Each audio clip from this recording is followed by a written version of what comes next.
Gotta start it off with a little bit of, I don't know, brevity.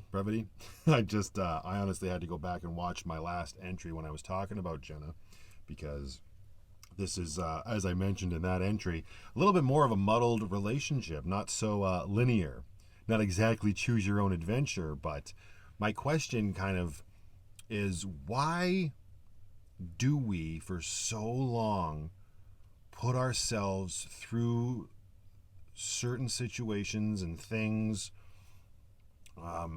when we know it's doing us no good? It's probably because at the time we don't really realize that it's doing us no good. We're not happy about it. We're actually quite miserable. So on some level, we are very aware that it's not good for us, yet we continue to put ourselves through these horrible times in our lives. And I don't know, maybe it all has to do with stuff that I've spoken about before, which is, trying to be someone you're not as you're trying to impress another person. Or it could go the opposite way, as I've said, that it's more important to be yourself and know what it is that you want. But you can also, it's dangerous because you can go too far in that direction and end up using it as an excuse for your bad behavior, right? So, I mean, we're starting to get into a little bit more mature stuff now. It's not so much, oh, I was in a relationship, we were young, we were having fun, and we were getting to know each other and working out all the kinks and all that sort of thing. No, like, we're now very much in the adult relationships and adult situations. And petty shit as well, So it probably sounds like I'm all over the place right now. But when it comes back to my relationship with Jenna, we talked about last time how we had moved in together. It was my first relationship where it was just myself and the girl, and we had built this nice little home for ourselves. And when I look back on it with what I'm about to talk about in terms of that petty stuff, it's that kind of stuff that you probably should figure out before you make that huge step and live with somebody, right? There's something to be said for getting to know a person as well as you can before taking whatever the next logical step might be in your relationship. And I didn't do that. I mean, my preferences started to come out. I started to realize what I did and did not like when it came to other people and this, that, and the other thing, right? I had talked about in the previous video, I had briefly mentioned Jenna's fascination with tattoos. And you know what? To each their own. That's where I'm at now. But that is not where I was back then. And I was very much against wanting the girl I was with to get tattoos. Not so much that, it got to any sort of super stressful position, but it bothered me enough, got under my skin enough that it would go to the back of my mind and kind of scratch at it. She would go out, she would get tattoos. We would discuss it. And, talking about it now, it's petty stuff, but we are who we are and we like what we like, right? And I was compromising myself, saying, you know what, I love you, it's fine, you do whatever you want, and it will be okay. And by and large, probably would have been at the end of the day, but it's little stuff that starts picking at you, right? I don't actually like it, I don't actually support what you're doing, but it's okay. So now you're making compromises, which can be fine. Compromise can be good, but when it's one-sided, it's not didn't really feel like a compromise anymore, right? Now that's just one thing, but I remember it being a big deal for me that I was quote unquote letting it happen, not allowing her to do it, but allowing myself to live with being uncomfortable with something, right? And that's really the focus point and takeaway here, that you need to know what your preferences are, what you prefer, what you like, what you don't like. And maybe that was along with a whole bunch of the other things. In her case, I was trying to present myself as, okay, I want this relationship to be the one. I want us to get married. I want us to start a family. But I wasn't really showing any sort of initiative to prove that. Words are one thing, but I was, as I talked about in the last video, very much stuck in my Mickey Mouse job and not actively pursuing anything better, right? So why would anybody think that it would be a good idea to sort of hitch their wagon to my star? And this is all just, I have no idea if this is what she thought. I'm just looking back and making a lot of assumptions, because that's definitely how I would feel. So there was a lot of like friction happening there, right? And it would be little things as well. We all know I'm not the biggest social person, but when it comes to the women in my life, I have definitely made exceptions and gone out of my comfort zone, much to my distress, let's say. And one of the hardest things I ever found to cope with was because people, you have fights, you have disagreements. That's kind of like par for the course for relationships, and how people treat you, and this, that, and the other thing, right? And I always found one of the hardest things to deal with, because again, my social circle was quite small. We wouldn't go out with my social circle very much, but we would go out with hers a little bit more frequently. And I'll tell you, one of the most frustrating, anger-inducing things you can hear is when someone who has no idea what goes on in your actual relationship just comes to you and then starts telling you how amazing the other person is and how lucky you are to be with that person. That is one of the most frustrating things ever, because they only know this person in one dimension, right? When you are romantically involved with somebody, or not even romantically involved, but you just know hands down that you have spent way more time with this person and you know them way better than anybody else, whether it's romantically or friendly or whatever, familiarly, like family wise. Anybody comes to you and just, says that to you when you already have like frustrations in your mind. God, that's like one of the worst. I hate it so much. It's just, that's great. Thank you so very much. Why don't you try doing it? Like that's kind of how it makes me feel when stuff like that happens, at least back then for sure, right? And that was kind of presenting itself more and more, because as time was going on, conversations were sort of being had between myself and Jenna in terms of like, she wasn't happy. She didn't know what she wanted. Looking back on it, it's very interesting to me. It's kind of like it was a role reversal for me and the girl. Whereas before, with my previous two lovely ladies, they seemed to know what they wanted, and I was the one that wasn't sure. And then after having gone through the relationships and the breakups with them, I learned very quickly what it was that I did want. And now I was coming into this relationship and trying to hone in on what it was I wanted, and I felt like I had gotten to the point where I do know this now, and I've made a great decision. This girl could not possibly let me down. Let's move in together. Let's buy a kitty cat together, and let's start talking about our future. And all of a sudden, there were these huge brakes pumped, but not in the way they should have been. Right now, it takes a lot of I don't even know what the word would be, but thinking about things from another person's point of view.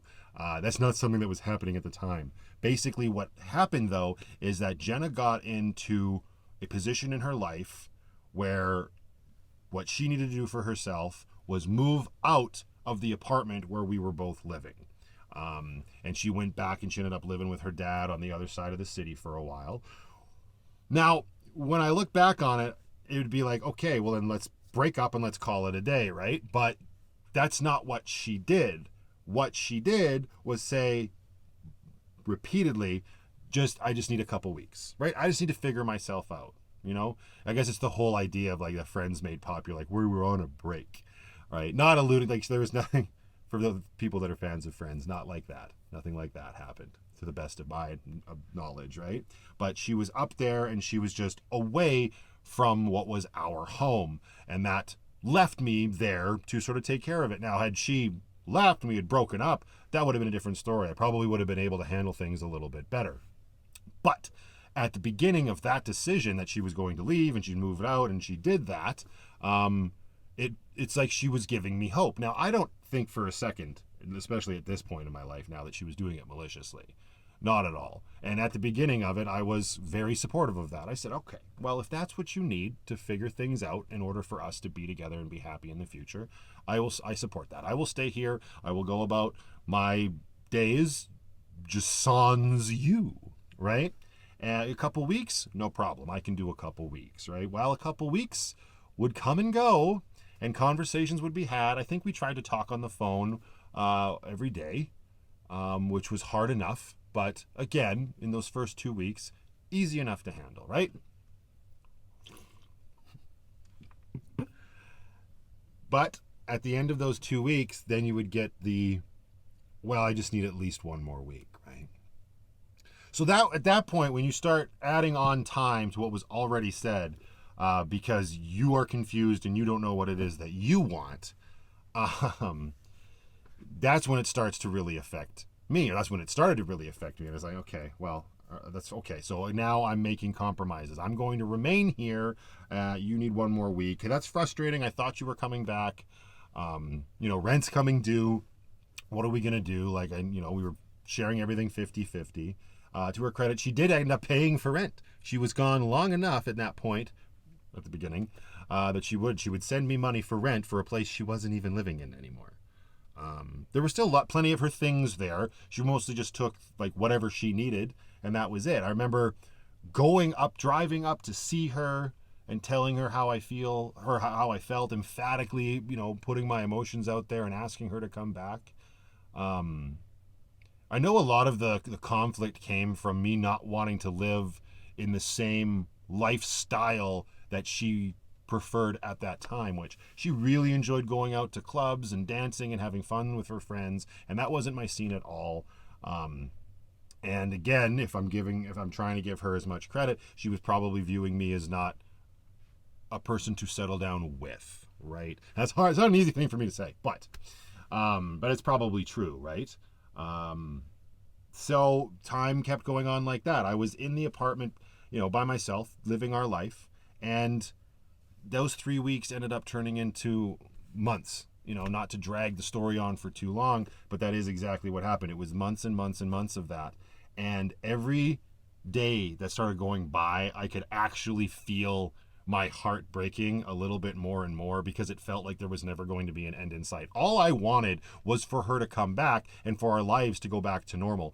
I was facing this abyss that was completely unknown, completely dark to me, and I was struggling, trying to reach out and bring her back to me, because I felt like my life at that time was completely incomplete without her.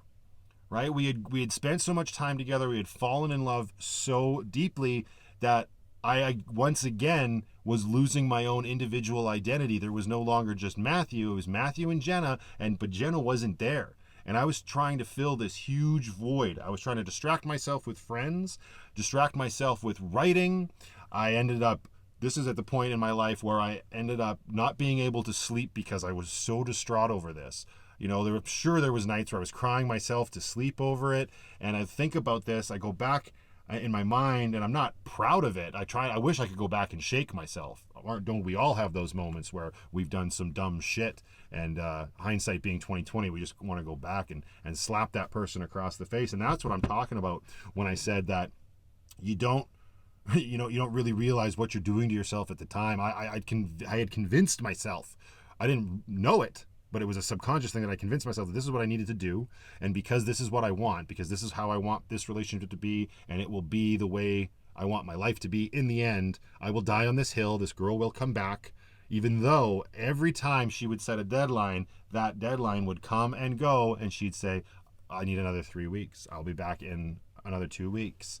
And I was so heartbroken over this, and so confused, and so trying to hold on to whatever shred of hope I could have, and she kept dangling it, right? So that's not responsible on her part either, but I'm not responsible for her actions. I'm only responsible for my own, right?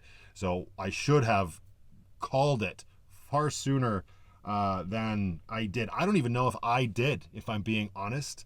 I don't even know if I was the one that pulled the plug, but it was this point in my life where I couldn't sleep. I still had to work. I was working a full-time job, and that's when I would to a whole bunch of beer. I had my buddies come over, my brother come over. That's why I said in the last video is Heineken was supposed to be symbolic of all of this. It would be next to a 12-pack of Heineken a night, and then chug a 710 milliliter bottle of Gatorade with a couple Tylenol to avoid the hangover the next day, and then go to work, and then just to come home and do it all over again. before the drinking would start, it would be playing video games or watching movies, and this was the cycle that I was in. And then, of course, somewhere in there would be the inevitable phone call to Jenna, which kind of became like routine. When are you coming back? Another 2 weeks? Sounds good. How was your day? This, that, back and forth. You could tell that she was upset about it too. That's why I think it's important to say she wasn't doing it maliciously, because she was still talking to me on the phone and she was still upset herself. She was a young woman trying to figure herself out. And I think by and large, she probably did realize the sort of torment it was putting me through. We did meet up on the odd occasion. I think we'd go for coffee and we'd have talks, but yeah, but at the end of the day, it'd be the same thing. It'd be back to the apartment. It would be have as many beers as I could handle just so I could get that good night's sleep. And it's important for me to share that here because a lot of people put a lot of negative connotation on drinking and whatnot, and they probably realize that I still enjoy adult beverages, and that's what I find really important regarding that, is that you shouldn't be using it as a crutch, but just because you did at one point doesn't mean you can't move past that. And that's what I was able to do, thank goodness. But it took me a long time to do that. And that was the point in that relationship where I realized this is unhealthy. This is not a path I can continue down. I was very fortunate to have some very solid friends around at the time that supported me in the exact right way. Nobody was coming down on me. They knew what I wanted. They read the room, so to speak, with me and where I was at. And I'm very thankful for that. So if you're watching, Jordan, you know far more details than I am sharing here, and I love you, man, and I appreciate it when I'm looking back. You as well, Byron. Both of you were very strong pillars through that whole situation. I also met lots of new friends through all of that. Lindsay was a great person to lead. Well, Lindsay wasn't a new friend. That was a weird way to sort of segue into that. But Lindsay was there as well. Not in the same capacity as Byron and Jordan, but she was there, and we went out and we would have lots of conversations about this. And it's kind of probably what's led her and I to where we are today when we have deep conversations about what's going on in our lives. But I did meet a lot of new friends. I was able to throw myself into something creatively. Writing was always my output for that sort of thing, and I was able to get through it and process that so that I wasn't like this total lost cause of a human being. But it's a struggle when that happens, and when somebody doesn't give you a solid answer, when somebody can't step up to the plate and say, hey, we're done, we need to break up, it makes it just that much harder on the other person. Like there is no benefit to going on a break and like keeping the carrot dangling, so to speak. Not in my opinion. That is not a position worth taking. It does nothing but destroy the other person. But that being said, the other person needs to learn to be strong enough and call it quits to protect themselves when that sort of nonsense does start happening. Now, of course, again, like I said, I don't know if I was the one that ultimately pulled the trigger there to end the relationship, or if it was, in fact, Jenna. I believe it was her who finally said, no, I'm not coming back. We need to, I think it was, probably ultimately was what ultimately pushed her there was the fact that she was still paying rent at a place where she wasn't living. And that was probably felt very nonsensical to her, understandably. So I believe it was her who finally made that decision, and I said, all right, well, I can't afford this place on my own, so I guess we're done. And it was one of the messiest move-outs ever. You know, you just get your shit out as fast as you can. Once again, I found myself back at mom and dad's while I was trying to sort stuff out. And this is what I mean by non-linear. You'd think, okay, well, that's it. Jenna and Matthew are done. They are broken up. But Matthew was still, talking about myself in the third person like that, Matthew was still very much carrying a lot of heartbreak, a lot of hurt, a lot of anger, a lot of resentment with him. And I could not handle anything. I couldn't handle going to work. I couldn't handle existing with friends. I couldn't handle sleeping. I couldn't handle laughing. There felt like there was no joy in my life. I had engrossed myself so thoroughly in this relationship that everywhere I looked reminded me of her, and it was the last thing I wanted to be reminded of. But that wasn't the end of Jenna and I, and it was my older brother who said, you know, you've got that Astro van. If you ever get to the point where you can't hack it or feel like you just can't take it anymore, you just point that thing north and there will always be a place for you to stay. And that's exactly what I did. As I've talked about, there was a 4-year period where I lived up in Edmonton, and that is absolutely the epitome of running away from your problems. But it led me down some pretty cool rabbit holes, gave me a lot of great life experience. And interestingly enough, it wasn't the end of Jenna. So until the next one, I'm just going to say go out there, be happy, be creative, be yourselves. Most importantly, be positive, and remember, only dead fish go with the flow.